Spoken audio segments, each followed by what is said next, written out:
Meus irmãos e irmãs, sejam bem-vindos para essas nossas reflexões. Estamos no 10º bloco dessas nossas reflexões sobre a liturgia eucarística com a liturgia da palavra. Formam um só ato de culto a Deus. E ao mesmo tempo também liturgia da palavra que concorre para a santificação, para a ação do Espírito Santo em nossas almas. Estamos também vendo agora alguns elementos da liturgia da palavra. Não é uma explicação geral, mas apenas elementos salteados dentro da celebração da palavra, da liturgia da palavra. Destacamos com os documentos da igreja o Antigo Testamento, a importância de nós percebermos, especialmente nos domingos, percebermos a ligação entre o Antigo e o Novo Testamento, que vai se verificar entre o Evangelho, a leitura do Antigo Testamento e a leitura do Evangelho. Normalmente, aquele texto do Antigo Testamento conduz para aquela passagem do Evangelho que estamos lendo. Inclusive ajuda-nos a um entendimento melhor desse conjunto da palavra de Deus proclamada. O Antigo e o Novo Testamento com o mesmo tema, podemos dizer assim. Outro ponto importante é o Santo Evangelho, a proclamação do Evangelho na celebração da Santa Missa. Porque, dizem os documentos da igreja, é o ponto mais alto, é o ápice, não é? O Evangelho é o ápice das leituras na missa, o ápice da liturgia na palavra. Por isso, a liturgia reserva à sua proclamação uma distinção maior do que nas outras leituras. Maior. O próprio livro, para os dias mais solenes, é um livro especial só do Evangelho, o Evangeliário.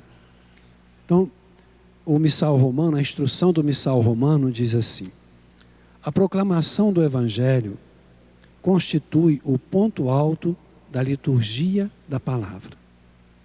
A própria liturgia ensina que se lhe deve prestar maior veneração, pois devemos culto à palavra, então veneramos também o próprio Evangelho.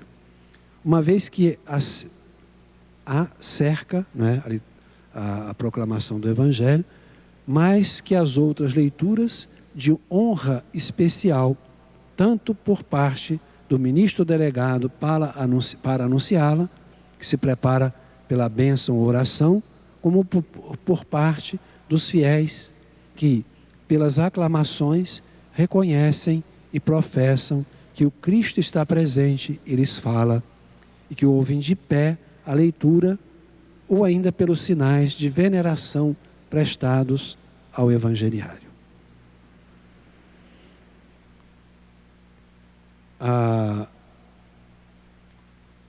O prólogo, no início das leituras, né, do Evangelho, do lecionário, diz assim: entre os ritos da liturgia da palavra, é preciso levar em consideração a veneração especial devida à leitura do Evangelho. Quando se dispõe de um evangeliário, que nos ritos de entrada tenha sido levado processionalmente. Então, a primeira distinção, o primeiro destaque que se dá ao Evangelho, não é? A entrada do evangeliário por um diácono ou por um leitor, não é? Que já assim destaca essa eminência, esse lugar especial do Evangelho. Este mesmo livro seja, na hora da leitura, retirado do altar, né? Coloca-se sobre o altar, depois na hora da leitura o diácono ou o próprio celebrante retira do altar e levado ao ambão. o lugar próprio da palavra, acompanhado por ministros que levam velas, incenso, os outros sinais de veneração. Os fiéis estão de pé e veneram o livro do Evangelho, com as aclamações ao Senhor. O diácono pede e recebe a bênção para proclamar o Evangelho. No caso de não haver diácono, o sacerdote se inclina diante do altar e reza uma oração. Ó Deus Todo-Poderoso, purifica-me o coração e os lábios. Então, todos estes gestos litúrgicos são para mostrar a importância do evangeliário, a importância do Evangelho, da proclamação do Evangelho, até mesmo em relação às outras leituras. Da nossa parte, e outros ainda, como o sinal da cruz, quem vai proclamar o Evangelho deve traçar sobre o livro, e também na fronte, na boca e no peito. O incenso do livro, o beijo do livro, após a proclamação, beija-se o livro. A posição dos fiéis de pé e voltados para o evangeliário, para o ambão. Então, são todos esses detalhes que a igreja buscou em toda a sua tradição, esses detalhes que mostram o destaque que a igreja quer dar ao Evangelho, à proclamação do Evangelho. Claro, toda a Bíblia é inspirada por Deus, toda a Bíblia é objeto da nossa veneração, em toda a Bíblia Deus nos fala, o Espírito Santo age nos nossos corações, mas o Evangelho tem um destaque especial. E por isso também, meus queridos irmãos e irmãs, para nós que estamos ali na Assembleia e ouvimos e participamos, mais ainda, participamos da proclamação do Evangelho. Então a nossa atitude de respeito, de amor, de atenção, de piedade e aquele pensamento, aquela atualização, aquela conscientização de que Jesus nos fala. Quem está falando é Jesus.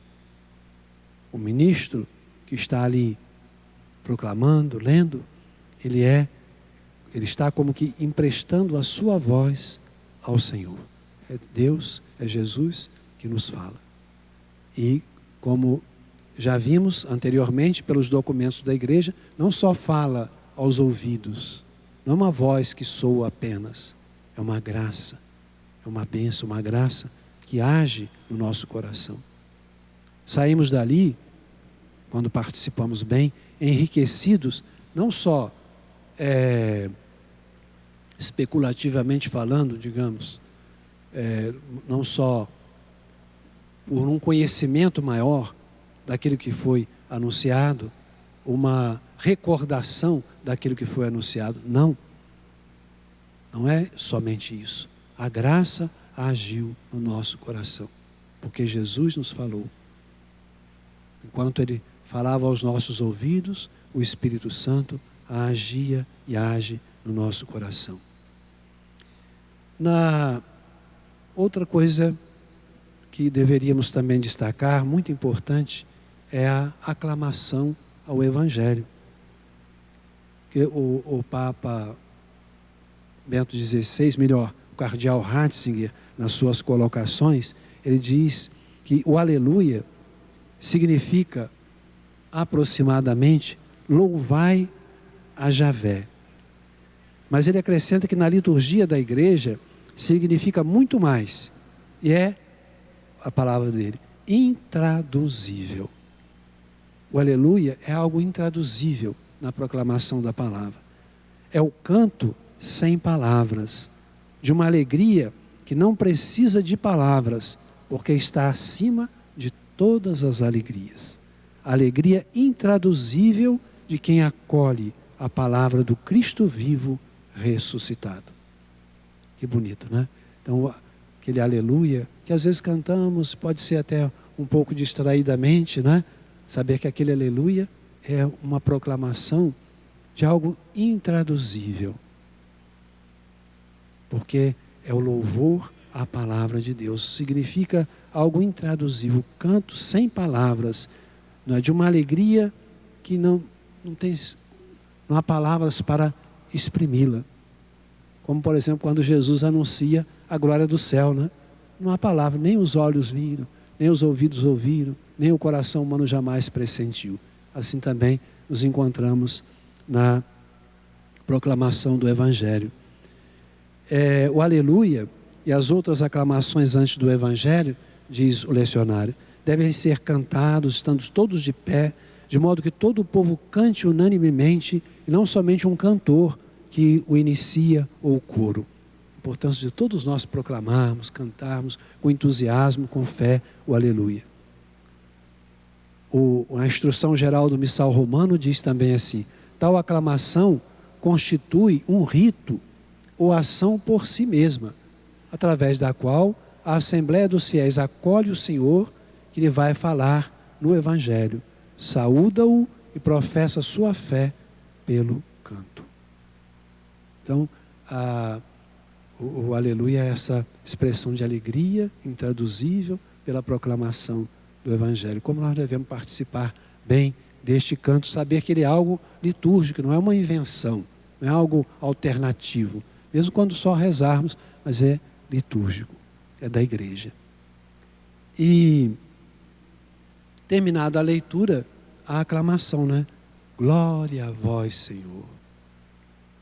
Não há momento em que precisamos dar mais glória a Deus na alegria do nosso coração do que isso, né? Quando Jesus nos fala, obrigado, Senhor, glória a vós, Senhor. Um gesto, portanto, em que toda a Assembleia venera a palavra de Deus. Deus nos falou, é Ele que está aqui no nosso meio. Então, ao terminar a leitura, eu digo, Senhor, seja glorificado, obrigado. Então, assim, nós vimos esses dois elementos da palavra, da proclamação da palavra.